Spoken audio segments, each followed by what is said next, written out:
Welcome back to my channel, guys.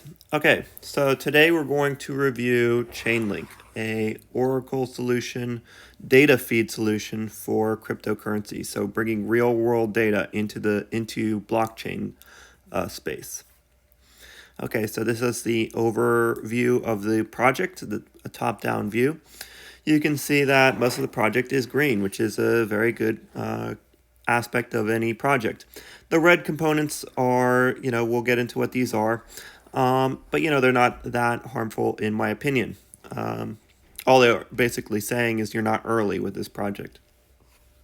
Okay, so what problem or market does this project currently solve? So Oracle solutions are basically just bringing real world data into smart contracts, into blockchains, so that the real world data, such as what governments are doing, or banking systems, or temperatures, just any real world data, and getting computers to react on that data, or getting marketplaces to react on that data, or anything you can imagine, really, utilizing external data. And that could, be bidding markets, that could be, automatic trading markets, like you can get like the weather in some region could lead to crop failures or something. And an AI will analyze stock prices and sell certain shares automatically. You could run the simulations in your mind of what's possible. So there's going to be a lot of demand for real world data to move into the blockchain space, considering that the blockchains are a servicing layer for the world's finances. So this is basically a simplified method of how Chainlink achieves its goals. So you got something called a reputation contract, an order matching contract, and a aggregating contract. And basically, this checks the Oracle provider's track record to verify its authenticity and performance history. Then he evaluates and discards disreputable or unreputable nodes. So it's basically reputation provider. The Chainlink order matching contract delivers requesting contracts to Chainlink nodes and takes their bids on the request. When requesting the contract does not choose a specific set of nodes, then selects the right number and the right nodes to fill the request. So it gets the provider set for the data feeds and decides all of that information, the bids and all that stuff. And the last one is the Chainlink aggregator contract, takes all the data from the chosen oracles, validates and reconciles it to an accurate result, pulls data, validates and responds from it. So this is a diagram showing basically that service flow. So you have the blockchain making a request. So that's this first one, order matching right here. And it's going to select the nodes.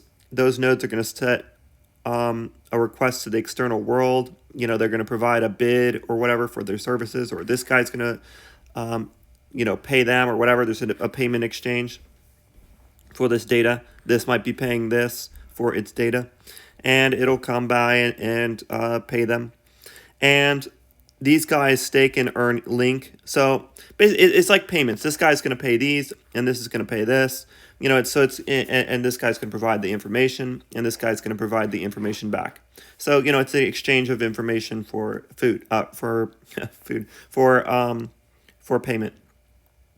And these guys will stake link, earn link, and get punished their link if bad. So this is where a lot of the chain links is going to be locked up. In order to be one of these participants, in order to get this reputation, you're going to lock up a lot of link to do that. And then there's a validation contract, which validates the data and has a methodology for proving that these guys are providing accurate information. So this whole thing is an oracle. That whole process is basically what an oracle is. Okay, so I'm going to just start right away. So as far as Chainlink goes, I do expect this project to perform price-wise. Future demand to increase, I expect that to be the case. That is a token used for services or governance. It's not used for governance, but it is tied directly to revenues. Actually, I really like this token model. This is actually one of my favorite type of token models. Celsius has a very similar token model. And what it is that the price of the token is going to be matched with the increase in revenue flows. Because as I showed you earlier, lockup of link is how you have access to revenue flows from those link oracles for providing data to the blockchain. So you have an incentive, like the more data feeds there are, the more link is going to be locked up, the higher the value of the link token, and that link token entitles you to revenue flows for the services provided by the link system. So and all the governance is done by the link team, so they're completely in control of it. So that's just like any other company. If you invest in a company, you don't really, some of the shares might not be governance. The shares could represent governance, but in this system, the token is just tied to revenues. It's not necessarily a governance component of Chainlink. So that, as long as the token is entitled to revenue, it doesn't matter. And so the team has an incentive to own the Chainlink token, because that's how they get entitlement to the revenues that they're making. I really like token models like that, where the team could be unobstructed in its governance, but the token is still entitled to the revenue, so the team wants to hold the tokens. And as I'll prove later, 80% of the token is controlled by the team. There's like most of the token supply is just held by a very few actors. But you know what? That doesn't matter, because Apple could be controlled by a very small amount of people. The shares could be held by very few people, and it'll still perform extremely well, because the token represents the access to the revenue from that platform. So the team wants to see the fruit of their labor, and they want to have access to that revenue flow, so they're going to own the token. So it's my favorite type of token model, because I don't think wisdom of the crowd is as good as wisdom of the team for most of these projects. But I do like governance in the token model for distributed systems like DAOs and stuff. But like I said, I'm this is one of my favorite token models. And I think it works well for this project. So Chainlink, one of the reasons I think it's performed is because of its token model. Okay, so the value of the target market is large, so there's room for growth. Absolutely. It's a massive and it will continue to grow. It's basically, it's directly matched. It will match the growth curve of crypto adoption. So the market here is going to match the growth curve of crypto. So, it's going to grow a lot. So it's basically just world data to and back from the blockchain. So whereas Polkadot is the bridge to all the blockchains, Chainlink is a bridge of all the blockchains to the real world. So, it's going to be a valuable platform. Okay, so future market excitement from project price momentum. Likely, I do expect that to be the case. Now, I'll get into some of this red stuff. It's one of the most followed teams. The project is extremely followed. Social media awareness is extremely followed. YouTube exposure is it's impossible to miss, type level. Chainlink is so hyped in the social media space that it's impossible to miss.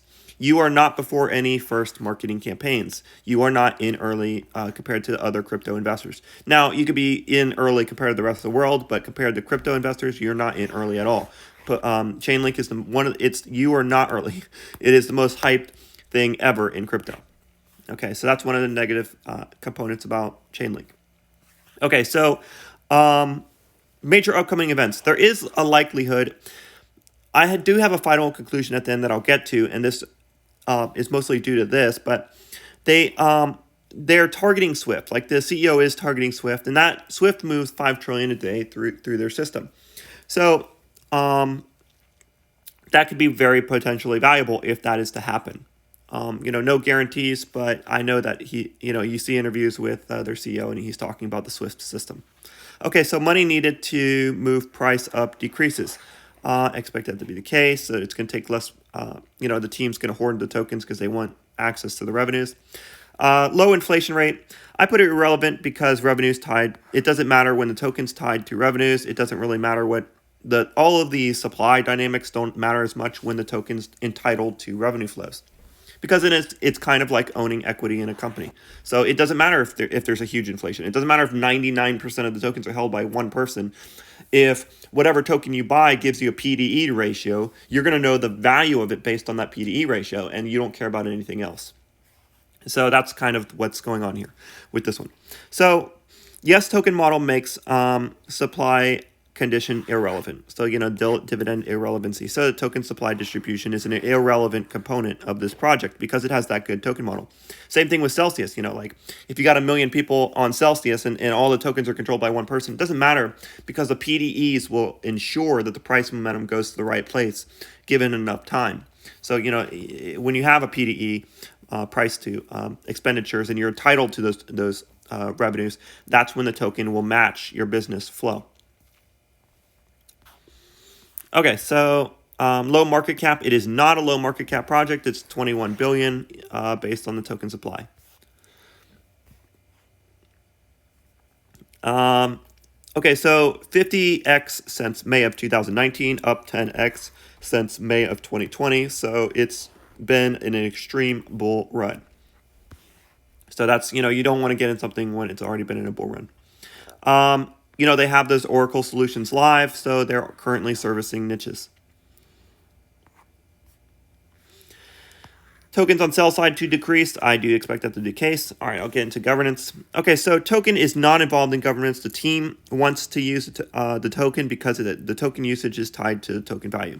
So yeah, just like I said earlier, the platform is tied.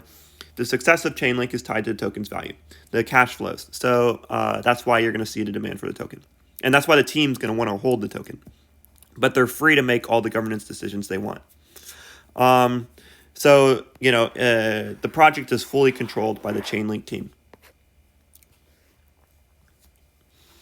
It's like the Celsius token model. Okay, so centralized governance model. The token model matched to the growth in the same way Cell token is matched to growth. So it's a great model despite token not being involved in governance. That's what I put. And I agree. I actually like the teams to be in full control. And I like the token to entitle you to the cash flow. And the team wants to hold it because the token is entitlement to the benefit of their labor.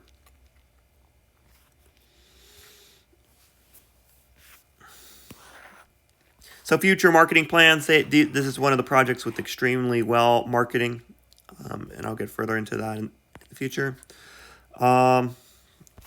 Okay, so impressive achievements. Chainlink itself is an impressive achievement. So that's why I put that the team has impressive achievements, because they already did $1 billion startup with this Chainlink itself.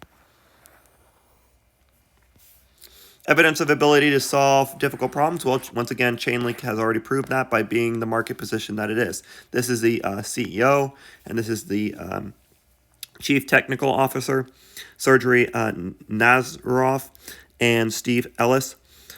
These are the guys.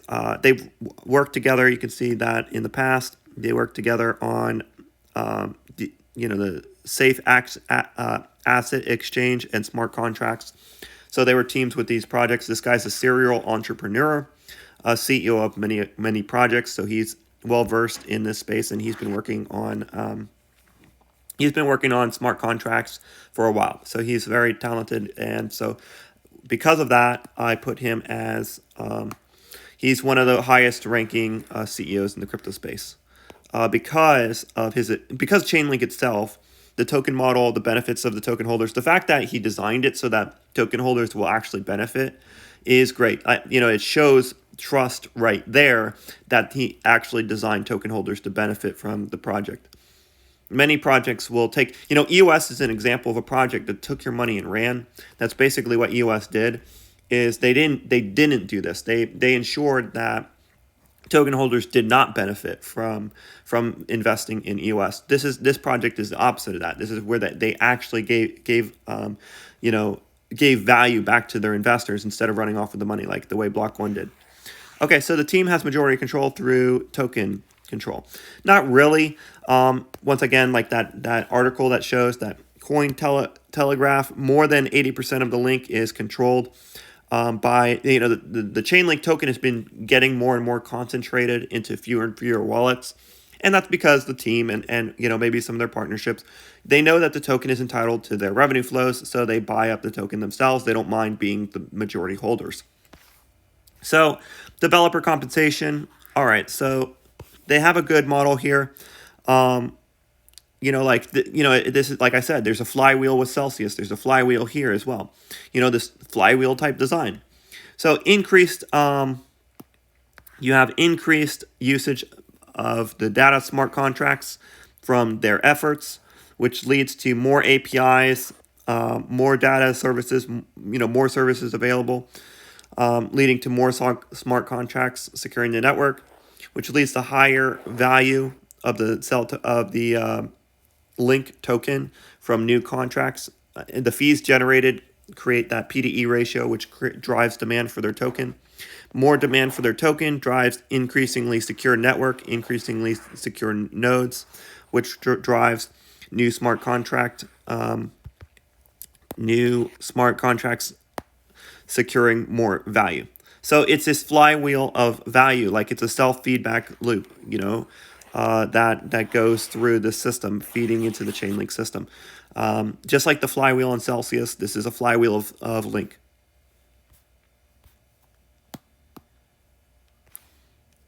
Developer motivation is going to be up there because they have that flywheel. Long-term vision and strategy, the CEO wants to connect to the Swift, a simple, clear path of being the API solution for blockchain space.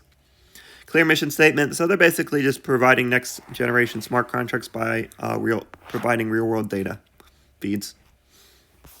Current developer team, like I said, excellent team, one of the best. Strategic partners, this is one of the most well-partnered projects, so that shows that their competence with that.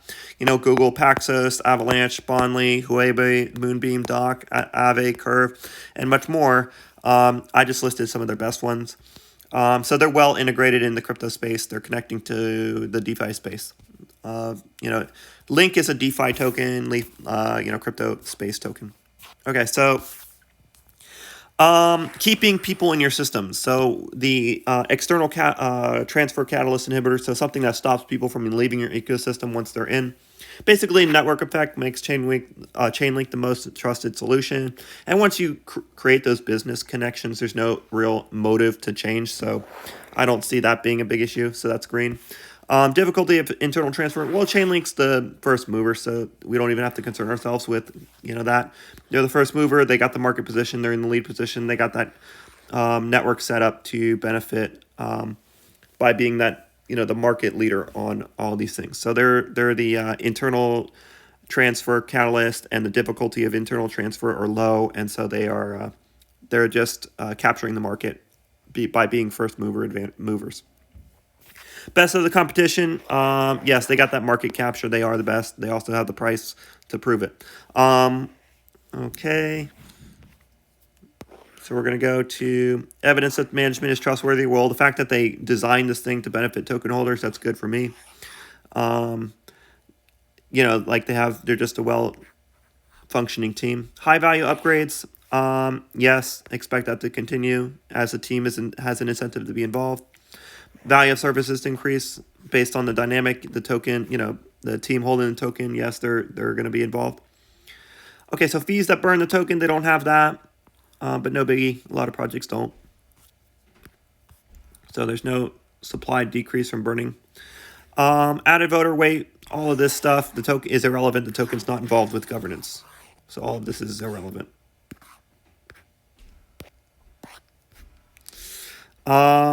Okay, so large businesses demand, or large business models that demand token. I don't expect large businesses to demand the token. What I do expect is for the large businesses to be the customers. And the most token demands could be from the team. Like I said earlier, the team's just going to want to hold the token to get revenues. So they have, partnerships, best of the competition, etc., feeding into that. Okay, so yeah, feeding right in. So everything here you can see is strong. All right. And okay, so final pros and cons, and then I'll get into the price performance expectation. So the pro is, it is my favorite type of token model where the growth of the revenues is directly tied to the token's value. Possible Swift partnership coming, so $5 trillion in asset flow a day across the Swift network, so that's going to be a good market capture. Leading Oracle solution platform, they're the leading platform. So those are all the pros. The cons are it's an extremely hyped project. You're not an early crypto investor. You might be early in the world, but you're not early with in the crypto space. Very large market cap for the crypto space, and it is extremely hyped project. So that's the cons. Okay, so ultimately, I do expect this project to perform. I expect it to perform most strongly in about 5 to 8 months. Now, I am not going to buy it at this moment, and here is my reasoning as to why I'm going to wait before I enter Link. However, Link is going to be on my radar from now on, and I will invest in it if that opportunity, if I see it. It's something I want to own, but I can't justify it right now because Ethereum is stronger. Especially with this Ethereum proposal. In my opinion, ETH is a bigger market. ETH is too undervalued for me to consider Link right now because I want to hold Ethereum instead. I think addressable market is, Ethereum's addressable market is like 400 trillion or like derivatives, right? And data feeds is probably 1% of that. Like, I expect, and that's just a rough guess. It's not based on anything. It's just, what do I think, what's the underlying derivative market, like the entire derivatives of the world, all the assets of the world being managed by Ethereum? What is that in comparison to, being a data feed provider? And where Chainlink is already a big market cap. If it was a super small market cap, I would get on this in an instant because it would grow to fit that. It's depending on the size of it compared to its future market. So I expect whatever market this project will acquire, from data feeds. So you have, the derivatives market, and you have data feeds. So this one's going to be much bigger. And that's what Ethereum is. Ethereum is much bigger, and it's just too undervalued for me to go into that direction. So, that being said, so, I expect it to be like 1% the ratio of Ethereum. So, and the current Link to Ethereum market cap ratio is 1/20th. So, Chainlink is about 5% the size of Ethereum. So I expect an 80% loss of Chainlink against Ethereum. That's just, and you could even see it in the price performance in a comparison between Link and ETH. In the short run, Chainlink being in its hyper growth phase, Chainlink, had this hyper growth. It outperformed Ethereum. However, I expect Ethereum to perform. I expect this to look like this in the future.